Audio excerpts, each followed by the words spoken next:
الشيء الذي لا يصدق أن أدوية القلب مجتمعة في الزنجبيل، فقالوا الزنجبيل منعش للقلب، يعني مقوٍ لعضلة القلب. في دواء اسمه ديكوكسين، الزنجبيل فعله في الجسم كفعل هذا الدواء. والزنجبيل موسع للأوعية والشرايين. أي إنسان يصاب بأزمات، باحتشاء، بجلطات، يعطوه دواء موسع.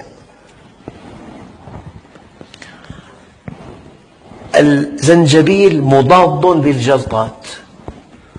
الجلطة تجتمع الكريات الحمراء مع بعضها فتشكل جلطة، فإذا دخلت إلى وعاء في الدماغ كان الشلل والسكتة الدماغية، في مكان العمى، في مكان فقد الذاكرة. الزنجبيل مميع للدم، مقوٍ للقلب، موسع للشرايين، يفيد في أمراض الجلطات الدماغية والقلبية وخثرات الأطراف.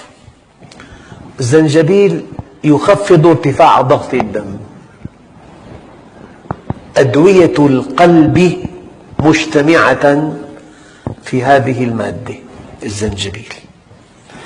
الزنجبيل خافض للكوليسترول، ثم إنه يؤثر تأثيراً إيجابياً في الشفاء من التهاب المفاصل، فهذا من عجائب خلق الله عز وجل.